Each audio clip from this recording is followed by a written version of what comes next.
Suddenly, paint sneaked through the tubes. The Paint-A-Palooza worked! The riveters cheered and clapped. June gently tapped the red button with her shoe. A glob of red paint squirted onto the red brush. She made smooth, even strokes on the canvas. June pushed the blue button and a glob of blue paint squeezed onto the blue brush. She dabbed it onto the canvas and began to paint. The Paint-A-Palooza was working beautifully, and Jane was smiling. Then she wasn't. Ouch! She cried. What happened? Asked Rosie. My arm is sore, said June. She reached up again. Oh, she said, maybe I should rest. She tried again a few minutes later. Oh dear, she said, my arms are too weak. Rosie's heart sank. June smiled kindly at her. Rosie, she said, I want you to finish the painting. Rosie shook her head. If anyone but June painted, she would be out of the contest. Rosie, said June softly, I want you to paint. Truly. Rosie looked at June's face and knew what she meant. I'm sorry it was too heavy, said Rosie. The Paint-A-Palooza was perfect, said June. I will use it to paint my kitchen when my arms are stronger. She laughed out loud and Rosie smiled. Rosie tightened her headscarf. She picked up the left glove and boom! An idea hit Rosie's brain like thunder. And what an idea! She took off the paint glove and handed it to Aunt Rose. Don't let anyone touch that canvas, said Rosie. I'll be right back. And with that, Rosie ran down the street and was gone. Chapter 17. Rosie ran down Milk Lane, past Wells Drive to Rains Street with Gizmo zooming behind her. She stopped to catch her breath and went to Mrs. Lou's house. Rosie climbed the porch steps. Then she took another deep breath. She was nervous. She knew how to help June, but she needed Mrs. Lou's help. What if Mrs. Lou said no? Rosie wished she was back at the library with Ada, Iggy, and the riveters. She almost turned around to leave when she thought about June. She had promised her to do her part. Rosie had to be brave. You can do it, she thought to herself. Gizmo perched on Rosie's shoulder and chirped. I know, said Rosie, as she rang the doorbell. Rosie waited. No answer. She rang again. No answer. Rosie waited. She knocked loudly. Hello? She yelled. Mrs. Lou? Silence. Rosie's heart sank. She turned away from the door. Suddenly, Gizmo flew in front of her.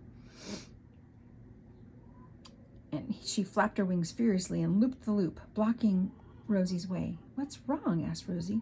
Chirp, chirp, chirp. Stop it, Gizmo, said Rosie. Chirp, chirp. Crackle. Rosie heard a strange noise beside her. Crackle. Hello, said a faint, scratchy voice. It came from a box in the corner of the porch. Rosie looked into the box. Hello, she said. A purple metal goose looked back at her with googly eyes. Crackle. Stay there, said a scratchy voice. It came from the metal goose. Rosie leaned closer. Just then the door opened and Mrs. Lou stepped outside. She held a strange walkie-talkie headset. Sorry, she said, my goosey-talkie is not working.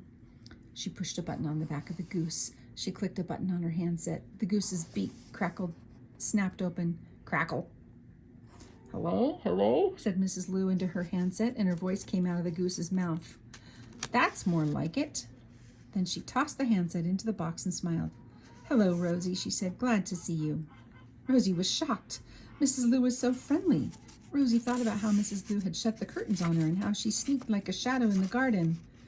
Rosie looked at her neighbor and felt more nervous than ever. Yes? Asked Mrs. Lou. Rosie took another deep breath and remembered why she was there. I need your help, she said. Mrs. Lou smiled. I thought you'd never ask. Beep, beep, the old army jeep zoomed around the corner and toward the library. A load of pampas stalks bounced around in the back of the jeep. Beep, beep. The jeep screeched to a halt a few feet from June's canvas. Would you look at that, cried the boss. It's Agnes Lou. And Rosie, said Ada. She and Iggy ran to the jeep.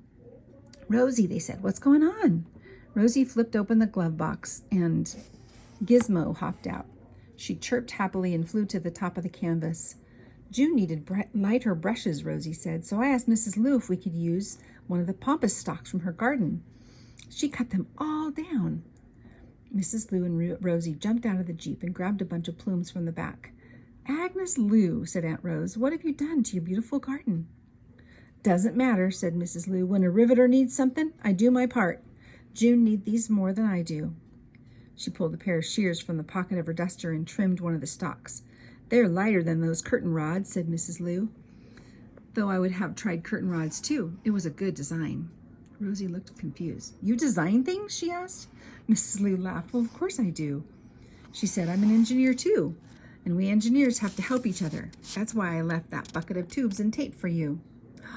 Rosie thought they had come from Iggy or the recyclers or Ada, Bee and Bo. She had so many questions, but no time to ask them. Aunt Rose and the riveters crowded in to give Mrs. Lou hugs. They all knew her. Your poor garden, said June. What were you thinking? Mrs. Lou raised her hand. Not another word, she said. It's time to paint. Mrs. Lou handed Rosie a stalk, and Rosie got busy. Within moments, June was painting again. She swished the brushes this way and that. It was beautiful. Then snap, the red stem broke. Uh-oh, said Rosie. That's why we brought extras, said Mrs. Lou. Chapter 19. Rosie swapped in the new stalks. After a few minutes, the blue stem snapped, but Rosie was ready with a replacement. As other stems broke, Rosie swapped them too. Meanwhile, Rosie, Ada, and Iggy learned more about the mysterious Mrs. Lou. Boss explained that Mrs. Lou was a riveter in the Jeep factory on the other side of the river from the airplane factory. I made this very Jeep, said Mrs. Lou. I learned a lot about machines during the war. It made me want to invent some, so I did. Haven't stopped since. Rosie was amazed. All this time she had lived next door to an engineer and didn't know it. Mrs. Lou seemed to read her mind. You didn't know because I rarely get out of the house except at night, she said. I have a skin condition that makes me allergic to sunlight. It's why I wear this crazy garb. Can't let the sun hit me. Is that why you keep your curtains shut? Asked Rosie. Yes, said Mrs. Lou. But your Aunt Rose lets me know when you've got a project, and I donate what I can to help. I'm glad you like the crates I leave at your house. You do that? Asked Rosie. Of course, said Mrs. Lou. Did you think it was the tooth fairy? More like the tool fairy, said Aunt Rose. Oh, that's a good one. Aunt Rose slapped her knee and laughed out loud. She laughed until she wheezed and her eyes filled with tears. Soon the whole group was laughing. No one laughed harder than Mrs. Lou. Rosie realized that she had been very wrong about Mrs. Lou. She thought Mrs. Lou was mean and mysterious and didn't like her at all. She should have given Mrs. Lou a chance. Mrs. Lou smiled at Rosie. You know, Rosie, she said, I could use your help with a doohickey I made to scrub the dishes. It's simply smashing. It sounds amazing, said Rosie. No, said Mrs. Lou, it's simply smashing all my plates. And now I'm almost out of bowls. She laughed again, and Rosie laughed too. I would love to help, said Rosie. It's good to have an engineer for a neighbor, said Mrs. Lou. Rosie smiled back. It is indeed. Chapter 20. The parking lot was full of artists and their families. The McAllister sisters and Marion borrowed the librarian's microphone and sang to the crowd while the artists painted. There was dancing and laughing. Everyone was having a great time, especially June. She grinned as she swished her arms left and right and up and down over the canvas. The paint-a-palooza was working like a charm. Then June reached up and, ouch, ouch, she cried, double ouch. Her face wrinkled up in pain. What's wrong? Asked Iggy. I have to stop, said June. My wrists hurt. Rosie helped June take off the gloves. She looked at them sadly. The paint-a-palooza had worked, but it still didn't help June. The whole adventure was a flop. Rosie frowned, but June grinned. Then June chuckled. Then June laughed out loud. Rosie was shocked. What's so funny? She asked. You have to quit painting. Who's quitting? Asked June. Maybe I can't paint, but you all can. But if we paint, you can't win the contest, Rosie said. Oh, Rosie, June said softly, don't you see? I've already won. This is the most fun I've had in years. Rosie smiled. Iggy and Ada cheered. The riveters cheered too. Come on, everybody. Let's finish the painting together, June cried. They all grabbed paintbrushes and pompous stalks and got painting. When they were done, they stood back and admired the canvas. Home, sweet home, said June. It's perfect. Chapter 21. Suddenly, Boss slapped her hand on the arm of her wheelchair, and the riveters grew silent. Boss motioned for Mrs. Lou and the riveters to gather around her. Rosie, Ada, and Iggy stood by the canvas. "What's going on?" Ada asked. "I don't know," said Rosie, "but I think it's serious." The riveters huddled. They whispered to one another, and they took turns glancing at the kids. Finally, the huddle broke apart, and Boss wheeled to the canvas. The riveters stood silently behind her. Boss spoke in a clear, strong voice. "I speak for us all, including our dear Agnes," she said. Agnes Lou smiled and put a hand on Boss's shoulder. "We are the riveters," said Boss. "We do our part, always have, and we always will. It's who we are." The women smiled proudly. "That means taking care of one another," said Boss. "That's what makes us a family." June stepped forward.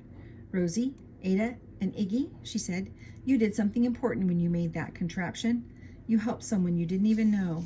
You did your part." "You did indeed," said Boss, "and today we declare that you are honorary riveters." Betty, Letty, and Hetty McAllister stepped forward. "We further declare that our home is now officially your home too," they said. "That includes all the singing and dancing you can handle." "We can handle a lot of dancing," said Iggy. "Zowie," said Ada. "Thank you," said Rosie. 3 cheers for Iggy and Ada. 3 cheers for Rosie Revere. 3 cheers for the questionnaires.